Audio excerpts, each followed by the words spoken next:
Alright, yo, it's the Rush Hour Podcast. This con is a little bit different than we usually do, but we're here with Archie Divine. Yeah, I brought gang with me. Yeah. Hello. What's up? Yo, happy birthday, Tim. Happy birthday, Tim. So, if you can't tell, we're recording this early. But yeah. Archie Divine, the new album drops December 21st. Yes. Sir. Yeah, so December 21st is going to be something like 9 months after your guys' last project. How do you think that your music making process has changed? How do you think your sound has evolved? I think life just got a different, we moved to Philly. We all started living together. We've been having studio sessions here. We had to get used to the whole new, just living in the city, a different lifestyle that we're used to.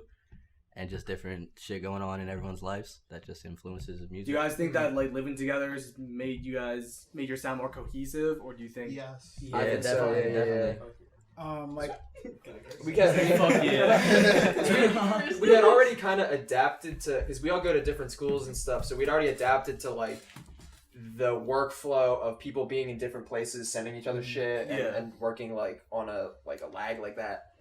So once 3 of the 5 musicians started living together, the productivity just fucking in quarantine definitely went crazy. Helped Yeah, for sure. We had a lot more time on our hands, and Definitely. it definitely took at least 98% of my time. We've been COVID safe. We've been real COVID safe. Yeah. All the people in this Quarantined room up. are the people that have been coming through, pulling up to the studio sessions for this album anyway. Let's get that clear. Yeah. Pull on. Fucking I around. didn't say nothing. But I do think that right after quarantine, we kind of were in this phase where we were making a lot of stuff and we were making different stuff, but it wasn't that it wasn't sticking or anything. A couple of these songs were made right after quarantine hit, but I think that one of the things that quarantine did was allow us to just spend so much more time on it that we started getting better, exponentially almost. And then we moved together. So then it expedited that process as well. We just kind of started getting better. I could even see when recording sometimes just little things of us just being in sync. Before even asking, do you want to do backing vocals? It's just already kind of being done. It's just getting to that level from feeling a little bit like an amateur to feeling more professional and I do this every day, you know? Right. And I think that can definitely be seen how this project is your, I think first with feature artists, right? Yeah. How was the collaborative process? Yeah. It was just natural. Second nature. Yeah, we love making music. She loves making music. Yeah. We write songs. She writes songs. He made an instrumental, and we just got to work. We do what we do. And she's the homie. She's great. Thank you. She's gonna be on so many more tracks. I promise you. Yes. Yeah, I felt like I was really welcomed with open arms, and I kind of just obviously I've been friends with Pookie for a while now. Definitely. And so for me, it was kind of just coming to hang out with my friend. Yeah. Played a couple tracks. Literally wrote a verse in 10 minutes, and it kind of just went from there. And it was all really natural, and I felt I think what they were saying is really true of how, just the environment, the kind of setup that they have was really just this is what we do, this is what they do every single day. So it was really, really natural. I feel that definitely. And how do you think, I suppose, we talked about how your process changed, how living together has made you guys more cohesive unit. How do you think that's affected your sound? What do people expect from this album compared to the last one? Compared to the last one? Yeah. I would say, they can expect more production from me, I guess. Talk to him. Okay. Talk to him. No, I say that because He went crazy. When you brought up the quarantine thing, the other thing was that it kind of allowed me to grow a lot production wise and stuff. How so? I've only been producing for 10 months, 11 months and stuff, and so but that's in the big picture, that's just starting really. Right, for sure. So really having quarantine, having all that extra free time was for the whole summer I pretty much just made a beat, 2 beats a day. Yeah. Just stuff people will never hear, obviously. Also just to yeah, you made 5 beats a day for 3 summers. And I just improved a lot, and so I have I think 10 or 11 of the songs are shit that I produce, so that's definitely something different. But it's not one of the things that I liked about you getting better at producing is that you and Jim kind of started working together so much more, and the combination of your two talents Exactly. was much Yeah, needed, I think necessary. I think the last song too, which you guys are gonna hear, Jaylene, is like it's, if not my favorite song, one of my favorite songs, and one of, I think, production wise, the best songs on the album, and that really gives you a flavor of like what me and Jim have been doing and how we've been, you know, up in our chemistry together and really working together and pushing ourselves as producers, musicians, and engineers and everything. Just really, really trying to get heavy into the shit. Yeah.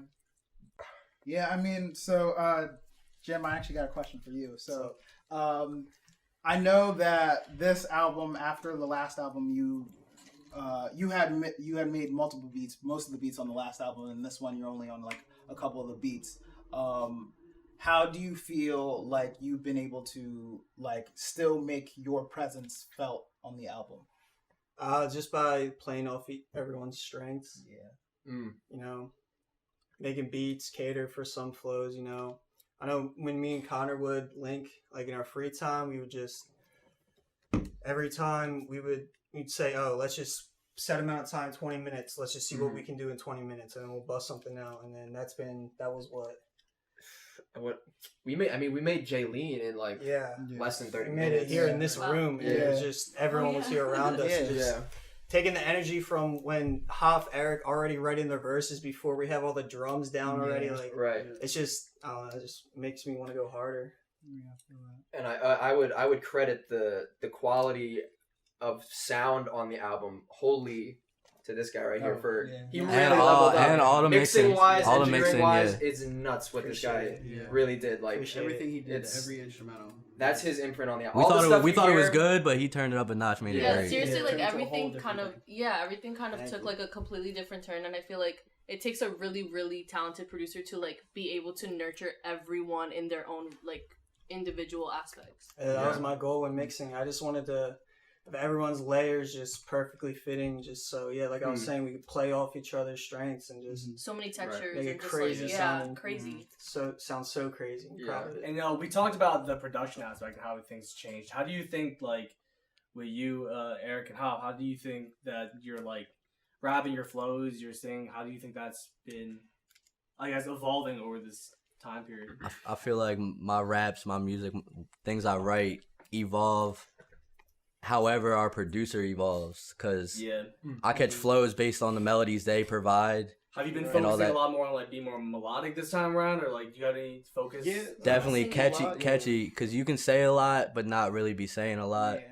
So like, that's fine. It's like real melodic, real catchy, like real. Yeah, delivery was definitely a big like concentration on this. They're like from us, the voices on the album. I would say that like. Personally, I think that we all get better every album, but I feel like Eric and Hoff, like this time with their flows, is some of them are just you're like, damn, like where did they get this from? Like this is out of like. So the last song on the one of the last songs on the album, "Safe Flight," is probably when you listen to it, I think, and you like really sit there, you're like, damn, like this is just so well written of a song that it's just different, like and there's like a lot of examples of that, like there's you just go up and down the track list and it's just like there's look at that flow's not been used before by them, or like it's not, there's not a lot of like references to like I feel like flows that we've done in the past. Like I don't think that our flows sound like Ponderosa or Sweetwater. But like, I'm always trying to do something different every song. I never want to repeat anything. That's definitely my approach. For sure. Yeah, I was gonna say too, the songwriting. I think we were a lot more conscious about the arrangements and the structure of everything. Like instead of somebody just being like, "Oh, I wrote this for this. Oh, we're gonna make that the hook." Like, here's where we need a hook. Here's what we need to sound like.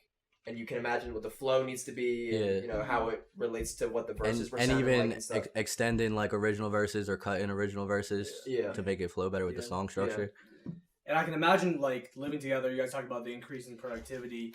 There must have been like a lot of hard decisions when it comes to like cutting things, like what to keep, what not to keep. What do you guys think were like the biggest challenges in the music making process?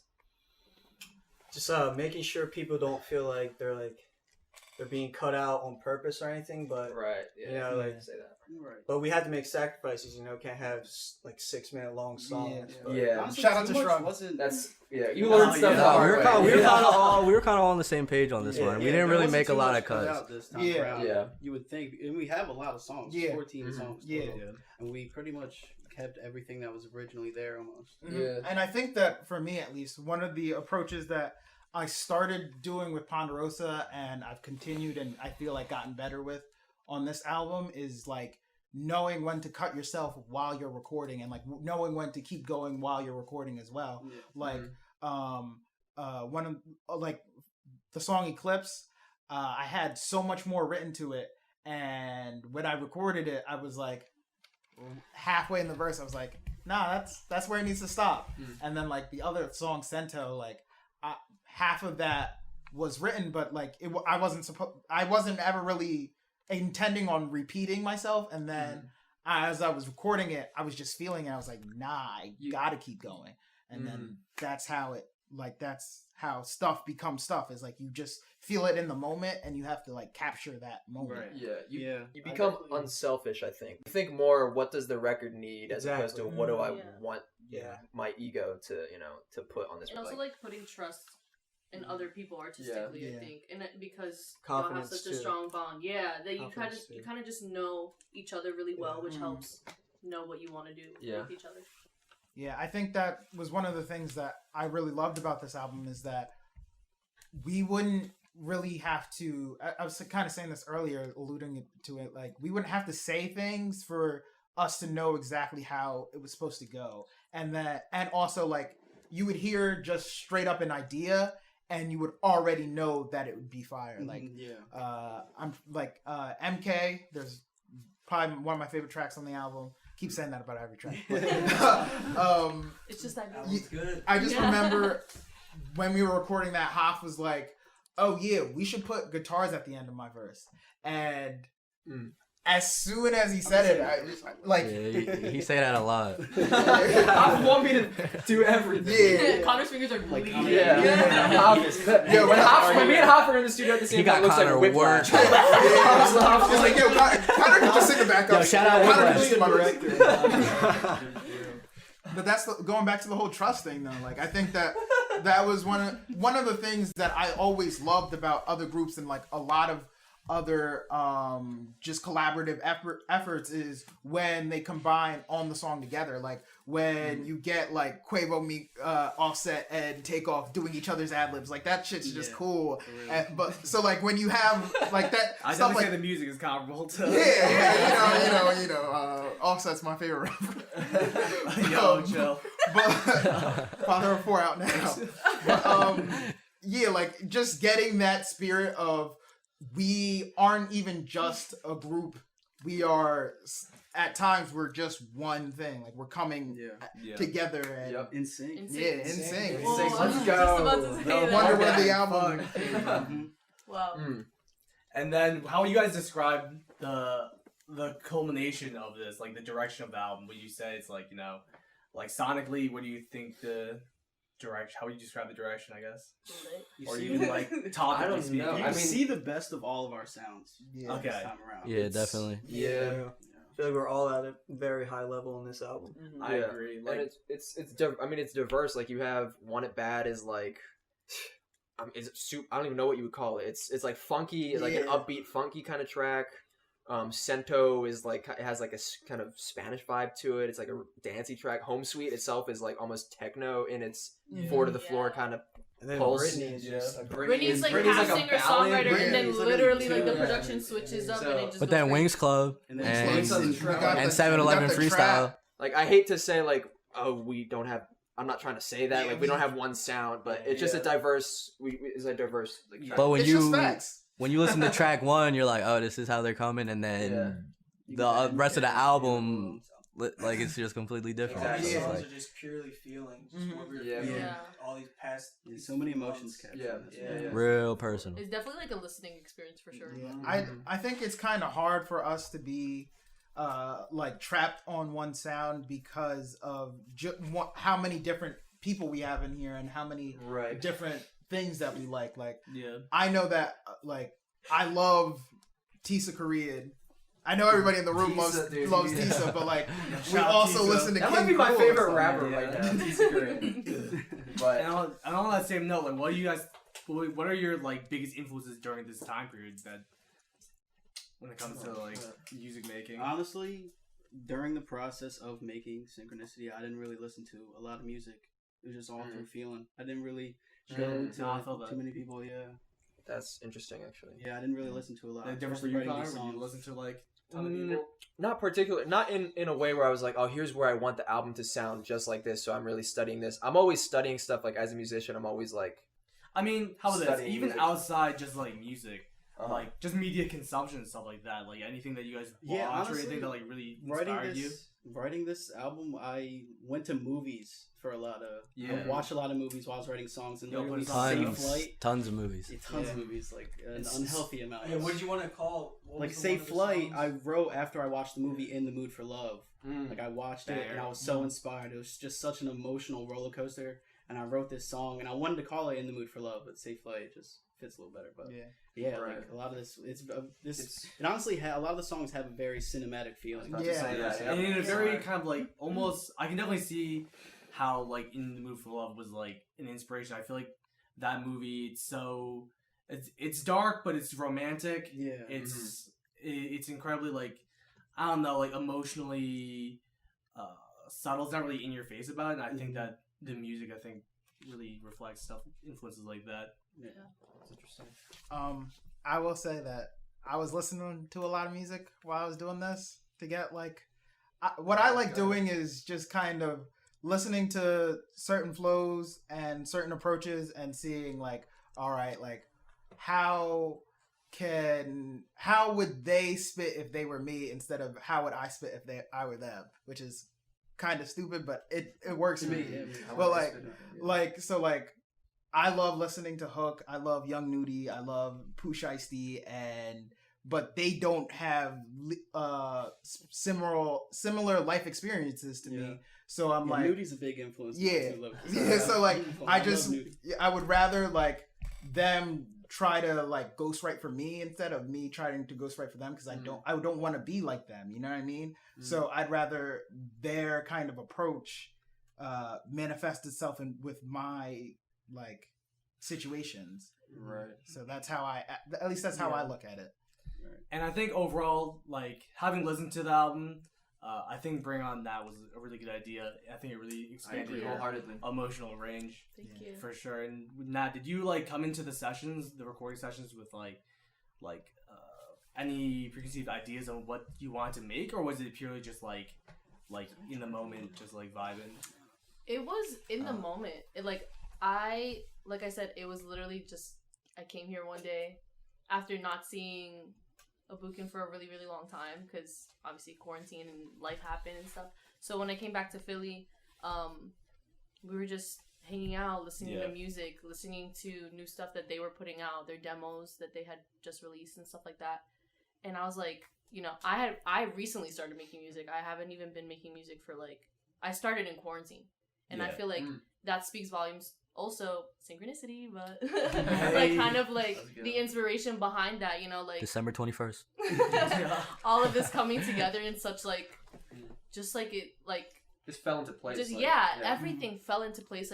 It's literally so in sync, across the board. It's pretty wild. But for me, it was it was really unexpected. I think I didn't think, and I also didn't really. I feel like at that time I didn't really even know myself as a musician well enough to think that I was capable of making something like that. And I feel like I said before, it kind of the environment was really nurturing, and I really loved it. And I'm only on one song, but I feel like a part of the album because I was here just in sessions, just I could gaining inspiration. Yeah, and I feel like I personally really love Britney Spirit. It's probably my favorite thing I've ever done so far with my music, and I feel like Archie was so good already, and just being able to add that little bit of texture in there, add a feminine tone, and we needed it. It was really needed, and takes that record to the next level. Yeah, for sure. And just the flow, even I have more of like a singer-songwriter kind of background. I usually just write everything myself on a guitar, very stripped down compared to what these guys do. And so for me, I obviously wanted to stay true to my sound. So the minute I heard that instrumental, Connor's like crazy on the guitar, and I was like, all right, like this is the one. That's the only thing that I saw myself on. Yeah. But I feel like it was just so in sync. Like it sounds like something I would make, but also stay true to their sound, which is like the goal. Yeah. Is that why y'all call it synchronicity? Like just everyone coming together at the right time. Yeah. Everything was just feeling right. And like the coolest thing about it, wasn't it? What? Wasn't that the name of a beat? Yeah, that's the name. One of the name of Synchro. Yeah, one of the songs. We have a title track on the album. Yeah. So when that one hit, it just felt that was like it felt right. It honestly, so it's kind of funny to me. Synchronicity as a song is probably like it's not one of my favorite songs on the album, honestly. Like if I'm being honest, but I think that it was he such loves a it. Yeah, I do love it though. It was a turning point in the album making process because I think that was pretty early in September, and that was when we were first like kind of getting that momentum going, and then that one hit, and it was like, oh yeah, we're really like making this album. We started realizing everything changed. Yeah, and we're even more insane. We're just moving as one. It's actually crazy to see. We became a machine. Mm-hmm. And the wildest thing about that to me is that the energy of the being in sync like literally spilled over into like 2 short films in like the span of like 3 weeks. Like, exactly. Dude, the productivity and the creativity levels on everything that we're doing is just it just started going nuts like the past few months. And it just started. I know, exactly. I mean, sorry, were you? Yeah, I just wanted to. Y'all were saying anything else? Yeah, like with the short films and like our music videos and stuff like that imagery isn't like we all talk about how all the time how we have an idea and Sheriff we'll send it to Sheriff and Sheriff's like, nah, you gotta do it this way. And like I just want to he's the biggest bully I know. Grinch over here. But I just wanted to. We gotta do this. He's like, a goat. Yeah, I just not nice. Yeah, I just wanted to ask Sheriff like how he feels the short films and like the music and how and the music videos and everything that we're doing, how it relates to Mizutani and how that has gone getting its own like buzz as well. Yeah, I feel you. Basically I was just saying that the short films were really crazy because I've been planning to make a film in like a year or two, and like it just kind of happened like that out of nowhere over a weekend. Kind of blew my mind, and like shout out to Jason Sass. Yeah, shout out Jason Sass. Shout out my boy. But, Genius screenwriter. It's just it's interesting because I don't know. I was doing music videos for so long that I kind of like needed something else to do creative wise, and like short films definitely made that happen. It's just wild. Yeah, I think that really proved to ourselves like what we're capable of when you just put us in a room and just say like, here's our goal. We're gonna make a short film within 72 hours if it kills us. Like what's gonna stop us? Exactly. And we did everything. We wrote it, filmed it, did the music, did the script and everything. Like it was crazy. So like that experience definitely I think energized everybody and was like, dude, great weekend. It was a great. This is nuts. Like what we know we're capable of is wild. Like. And then that's all. I know you've been like photographing through sessions and shit like that, right? Oh yeah, I just sit in, just take documentary style photography for sure. And how do you like? I guess being sort of like a third party witness to the sessions, how would you characterize your experience through them and like watching everyone work? It honestly looks like it's not work. Like it just comes naturally, and like they're really just vibing out and create, and then whatever they create. And then work on it after that, It's been like an easy experience for you to like. Well, yeah, I've known them all since we all went to the same school together. Me, Connor, Eric, since like second grade. Hoff was somewhere in elementary school. Came in there. Yeah, and we've been talking about like multiple media, like what can been around here, circle, tighten it. My circle's small, but we go crazy. But we go nuts. Yo. But what do you think we can expect from like Archie Divine Mizutani coming soon? Everything. Should we tell them about the side projects? We got a few things up our sleeve. We got a few things up our AD and Mizutani. It's on that wall, but we are not showing. There's a little. I'm looking at the schedule right now. It looks like it's gonna be a packed 2021. And that's even before we do another album. We're gonna get it. Just think about it that way. No album, but it's still gonna be a wild 2021 until we drop our album. I'm going crazy 2021. I'm putting my life on the line for this shit. You're just telling them expect big shit. The list is full. Let's just say the board is full. Yeah, the to-do list overflowed. Now it sounds like you lazy. That's all you slacking, bro. Oh shit. I didn't but yeah, I guess wrapping things up. Do you guys have anything you want to say? Like, I know this video is gonna drop like around the same time as the album. Do you want to say anything to like contextualize? I just want to say that I love everybody in this room, and that I'm super proud of everything that is on this album and that went into this. And the hardest working people I know. Yeah, it's creatively, it's probably the thing I'm most proud of. As an artist so far. Yeah, I say love that it. too. I agree. I'm very proud of this. Yeah. I don't know. I feel like this album, even though it was one of the lightest ones, probably like took a lot out of us because it was just a consistent grind. Like for like 4 months straight, we're just kind of grinding the whole album. And I think that the best thing that we've made yet is coming out. Definitely. For sure. That itself is almost enough. Like, I know people are gonna like it, but the fact that like I know that this is the best thing I could have made in these past 4 months. That's for sure. I wanna say thank you for letting me be on the album, and thank you for being on the album. But yeah, I just feel really grateful that like y'all believed in me and wanted, like, actually it's here. Feels great. Yeah. And yeah, so I guess that kind of wraps things up. Synchronicity by Archie Divine out December 21st. You can catch it on the Apple Music, Spotify, or whatever music platform. Thank you guys for watching. See you next one.